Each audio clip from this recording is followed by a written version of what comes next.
মাটিৰ বুকু দেখা পাৰো। আপুনি জানেনে যে জুবিন গাৰ্গৰ কোনটো গীতে বলিউডত ভূমিকম্পৰ সৃষ্টি কৰিছিল?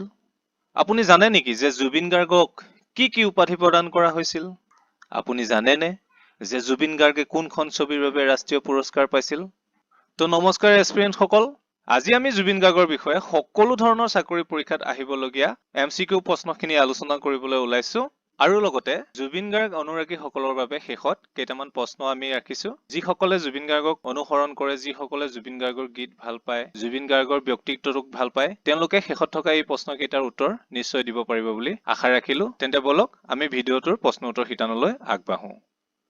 প্ৰথম প্ৰশ্ন, জুবিন গাৰ্গে অসমীয়া লোকসংগীতৰ শিক্ষা কাৰ পৰা লৈছিল? ইয়াত চাৰিটা অপচন আছে: এ ৰমণী ৰায়, বি ফণী শৰ্মা, চি কপিল বৰঠাকুৰ, ডি জ্যোতিপ্ৰসাদ আগৰৱালা।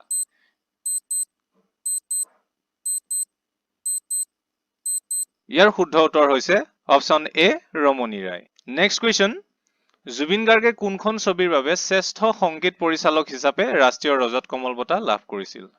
চাৰিটা option: option A the underworld, B Pakeezah, C echoes of silence, D doctor Bezbaruah 2।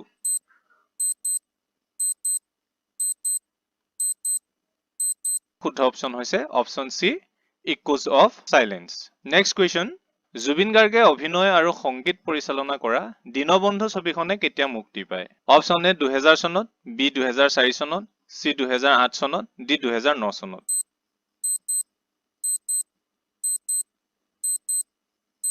শুদ্ধ উত্তৰটো হৈছে অপচন বি 2004 চনত। নেক্সট কুৱেশ্যন, কোনটো এলবামৰ যোগেদি জুবিন গাৰ্গে সংগীত জগতত খোজ পেলাইছিল? অপচন এ মায়া, B Anamika, C Hiyamon, D তুমি মোৰ মাথো মোৰ।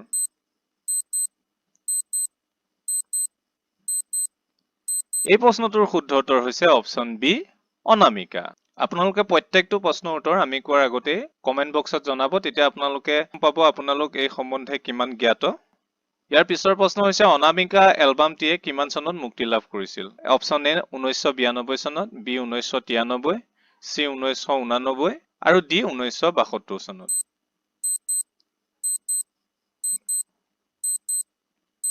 শুদ্ধ উত্তৰটো হৈছে অপচন এ 1992 চনত। নেক্সট কুৱেশ্যন, জুবিন গাৰ্গে সৰুতে তবলাৰ শিক্ষা কাৰ পৰা লৈছিল? অপচন এ ৰবীন বেনাৰ্জী, বি মুনীন বৰুৱা, চি ৰাজা বৰুৱা, অপচন ডি বিষ্ণুপ্ৰসাদ ৰাভা।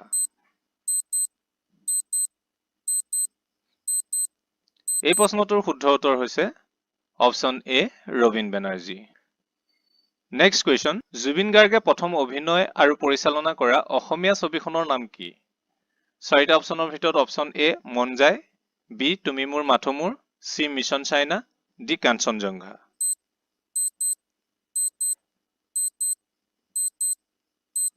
শুদ্ধ উত্তৰটো হৈছে অপচন বি তুমি মোৰ মাথো মোৰ। ইয়াৰ পিছৰ প্ৰশ্ন, জুবিন গাৰ্গৰ বিখ্যাত চলচ্চিত্ৰ মিছন চাইনা কিমান চনত মুক্তি পাইছিল? অপচন এ 2015, বি 2017, চি 2019, ডি 2021 চন।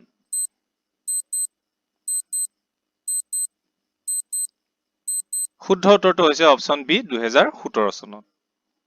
নেক্সট কুৱেশ্যন, সংগীত জগতত জুবিন গাৰ্গ সক্ৰিয় হৈ আছিল? অপচন এ 1992 পৰা 2025 চনলৈ, অপচন বি 1972 পৰা 2025 চনলৈ, অপচন চি 2002 চনৰ পৰা 2025 চনলৈ, অপচন ডি 2017 পৰা 2025 চনলৈ। শুদ্ধ উত্তৰটো হৈছে অপচন এ 1992 চনৰ পৰা 2025 চনলৈ। ইয়াৰ পিছৰ প্ৰশ্ন, জুবিন গাৰ্গৰ বিখ্যাত হিন্দী গীত ইয়া আলী কোনখন ছবিত আছে?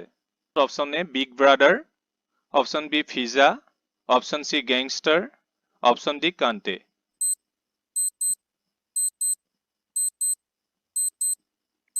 এই প্ৰশ্নটোৰ শুদ্ধ উত্তৰ হৈছে অপচন চি গেংষ্টাৰ। গেংষ্টাৰ ছবিখনত ইয়া আলী গানটো সন্নিৱিষ্ট হৈ আছিলে।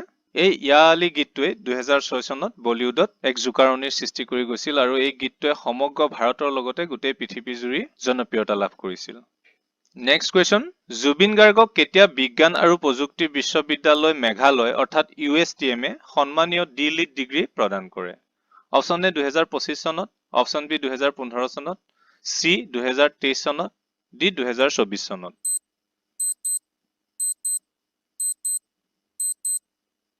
এই প্ৰশ্নটোৰ শুদ্ধ উত্তৰ হৈছে অপচন ডি 2024 চনত। নেক্সট কুৱেশ্যন, কোনখন ছবিৰ সংগীত পৰিচালনা জুবিন গাৰ্গৰ পেছাদাৰী জীৱনৰ টাৰ্ণিং পইণ্ট বুলি কোৱা হয়? অপচন এ মন যায়, বি হিয়া দিয়া নিয়া, চি কন্যাদান, ডি নায়ক।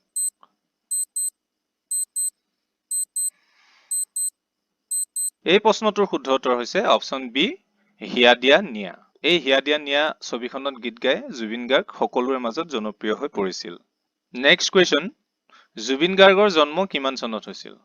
অপচন এ 1927 চনত, অপচন বি 1983 চনত, অপচন চি 1972 চনত, অপচন ডি 1975 চনত।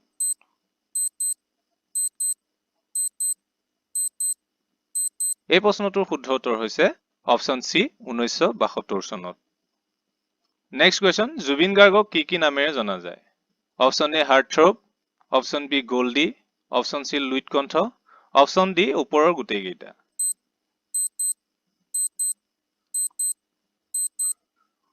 ইয়াৰ শুদ্ধ উত্তৰ হৈছে অপচন ডি ওপৰৰ গোটেইকেইটা। জুবিন গাৰ্গক হাৰ্টথ্ৰব, গল্ডি, লুইট কণ্ঠ আৰু আন বিভিন্ন নামেৰে জনা যায়।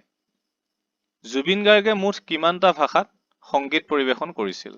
অপচন এ 40টা, বি 35টা, চি 15টা, ডি 30টা।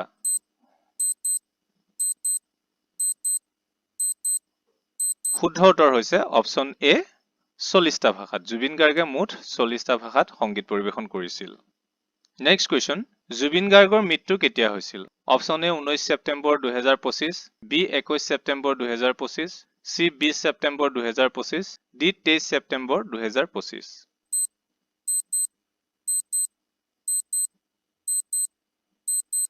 অপচন কেইটাৰ ভিতৰত শুদ্ধ অপচনটো হৈছে 19 ছেপ্টেম্বৰ 2025 চন। নেক্সট কুৱেশ্যন, জুবিন গাৰ্গৰ মৃত্যু ক'ত হৈছিল? অপচন এ মালদ্বীপত, বি কুৱালালামপুৰত, চি শ্ৰীলংকাত, ডি ছিংগাপুৰত।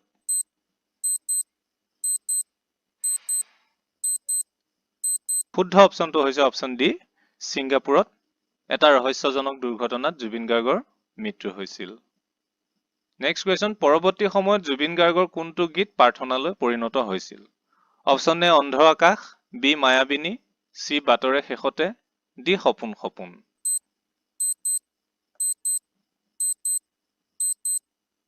শুদ্ধ অপচন হৈছে অপচন বি মায়াবিনী। মায়াবিনী ৰাতিৰ বুকুত শীৰ্ষক গীতটিয়ে শেষলৈ অৰ্থাৎ তেওঁৰ মৃত্যুৰ পিছত প্ৰাৰ্থনালৈ পৰিণত হৈছিল। নেক্সট কুৱেশ্যন, মৰণোত্তৰভাৱে মুক্তি লাভ কৰা জুবিন গাৰ্গৰ অন্তিমখন ছবি কি?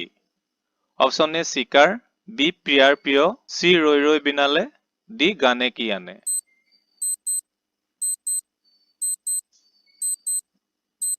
শুদ্ধ উত্তৰটো হৈছে অপচন চি ৰৈ ৰৈ বিনালে। ৰৈ ৰৈ বিনালে ছবিখন 2025 চনৰ 31 অক্টোবৰ তাৰিখে মুক্তি লাভ কৰিছিল। নেক্সট কুৱেশ্যন, জুবিন গাৰ্গে বাণীবদ্ধ কৰা অন্তিমটো গীত কি? বাণীবদ্ধ অৰ্থাৎ ৰেকৰ্ডিং কৰা অন্তিমটো গীত কি? অপচন এ বাটৰে শেষতে, বি ৰৈ ৰৈ বিনালে, চি মনৰে কইনা, ডি এজাক বৰষুণে।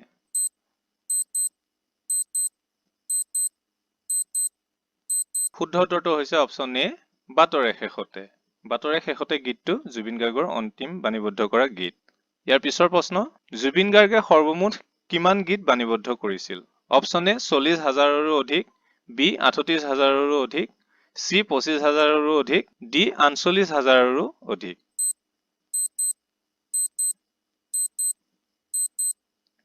শুদ্ধ অপচন হৈছে অপচন বি 38,000ৰো অধিক গীত তেওঁ বাণীবদ্ধ কৰিছিল। তো এক্সপিৰিয়েঞ্চসকল, আপোনালোকে আপোনালোকৰ স্ক'ৰটো কমেণ্ট বক্সত জনাব। এতিয়া আমি আহিছো জুবিন গাৰ্গ সম্বন্ধিত আপোনালোকলৈ আগবঢ়োৱা কেইটামান প্ৰশ্ন। চাওচোন আপোনালোকৰ কোনে কোনে এই প্ৰশ্নকেইটাৰ উত্তৰ দিব পাৰে। জুবিন গাৰ্গ সম্বন্ধিত আপোনালোকলৈ প্ৰথম প্ৰশ্ন হৈছে যে জুবিন গাৰ্গৰ প্ৰিয় ফুটবল খেলুৱৈ কোন? দ্বিতীয়তে, জনপ্ৰিয় চিনেমা মিছন চাইনাত ভিলেইনৰ চৰিত্ৰত অভিনয় কৰা অভিনেতাজনৰ নাম কি? তৃতীয়তে, জুবিন গাৰ্গে মায়াবিনী ৰাতিৰ বুকুত গীতটি কোনখন ছবিৰ বাবে গাইছিল?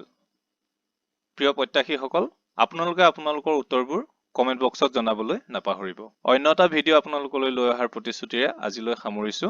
ধন্যবাদ। মায়াবিনী ৰাতিৰ বুকুত দেখা পালো